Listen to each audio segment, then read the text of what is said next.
Karena sayang dan cintanya, Nabi Samun mengungkapkan rahasia kekuatannya kepada istrinya, yaitu rambutnya yang panjang. "Kalau kamu mengikatku dengan rambutku, aku akan menjadi lemah," ucap beliau.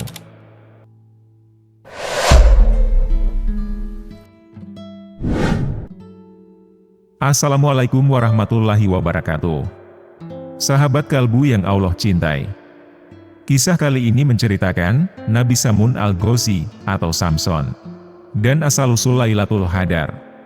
Ada sebuah kisah yang sangat mengagumkan dari masa lalu, yaitu kisah Nabi Samun Ghazi alaihi salam.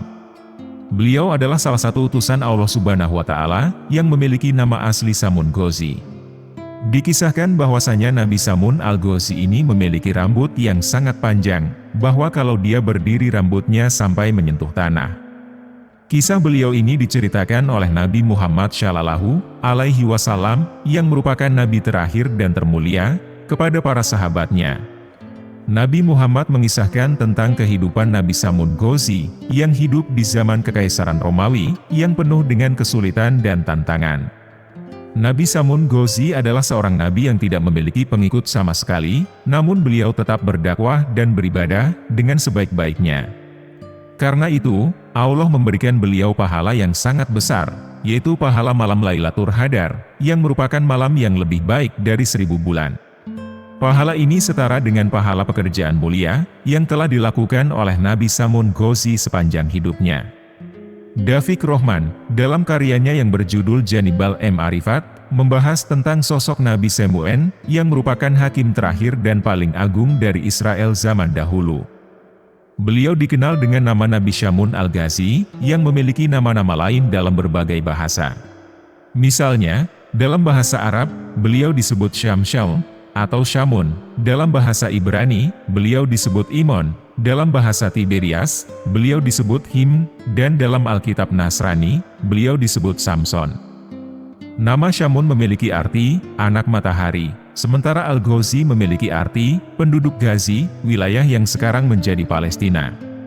Menurut riwayat, makam beliau terletak di Tel Zora, Israel, yang ditandai oleh 2 batu pualam besar, yang merupakan tempat persemayaman beliau dan ayahnya, Manoah. Di dekatnya, terdapat sebuah altar yang dipersembahkan untuk Manoah. Lokasi ini berada di antara 2 kota, yaitu Zora dan Esfaol. Beberapa kitab, seperti Mukasyafatul Qulub dan Qisyasul Anbiya, mengisahkan tentang Nabi Samun Ghazi alaihi salam, yang merupakan salah satu nabi dan hakim terbesar dalam sejarah Israel.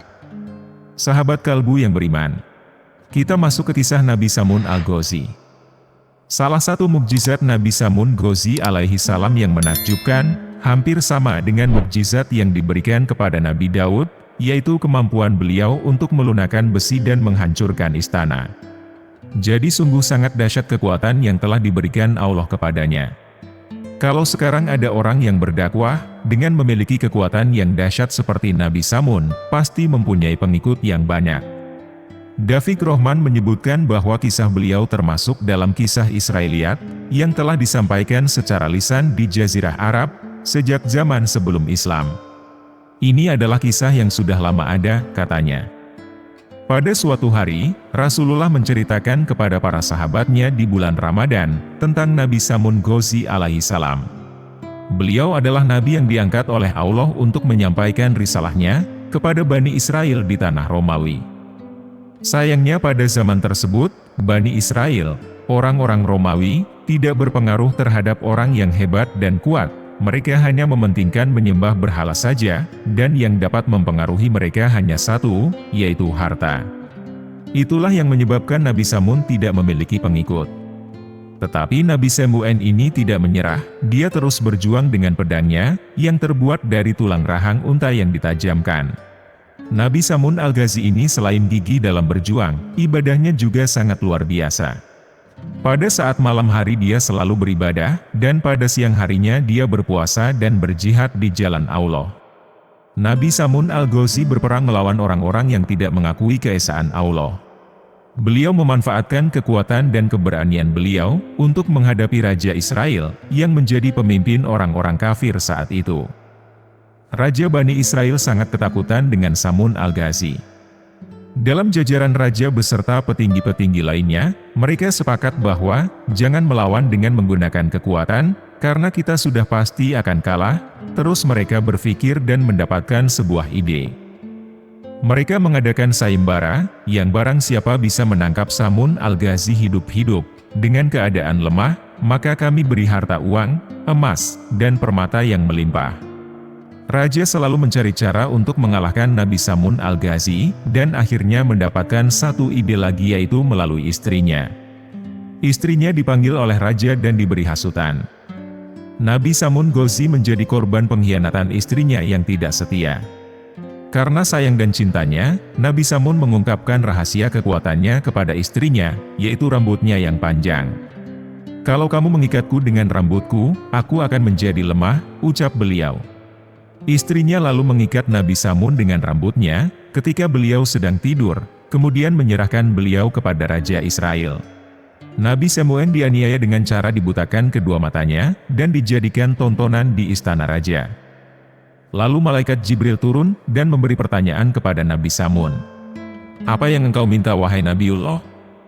Lalu Nabi Samun menjawab, "Saya ingin minta ampun atas kesalahan yang seharusnya tidak saya beritahukan kepada siapapun, termasuk istri saya, dan minta agar kekuatanku dikembalikan, hingga saya dapat menggerakkan tiang istana ini." Allah mengabulkan doa Nabi Samun Al-Ghazi, dan memberinya kekuatan untuk merobohkan istana raja, beserta semua orang yang ada di dalamnya, termasuk istrinya dan kerabat-kerabatnya yang berkhianat. Kemudian Nabi Samun bersumpah kepada Allah, bahwa ia akan menebus dosa-dosanya dengan berjihad melawan kezaliman dan kekafiran selama 1000 bulan. Setelah mendengar kisah Nabi Samun dari Nabi Muhammad yang berjihad selama 1000 bulan, seorang sahabat Rasulullah berkata, "Ya Rasulullah, kami pun ingin beribadah sebagaimana Nabi Samun Ghazi alaihi salam." Lalu Rasulullah terdiam sejenak. Tak lama kemudian, malaikat Jibril turun dan menyampaikan wahyu kepada beliau, bahwa di bulan Ramadan terdapat malam yang lebih mulia dari 1000 bulan. Itulah Lailatul Qadar yang jika kita mendapatkannya, maka malam itu lebih baik daripada 1000 bulan. Pada kitab Qisasul Anbiya, dikisahkan, bahwa Rasulullah tersenyum-senyum sendiri, lalu bertanyalah salah seorang sahabatnya, "Apa yang membuatmu tersenyum wahai Rasulullah?" Rasulullah menjawab, "Diperlihatkan kepadaku hari akhir, ketika di mana seluruh manusia dikumpulkan di padang mahsyar. Semua nabi dan rasul berkumpul bersama umatnya masing-masing, masuk ke dalam surga.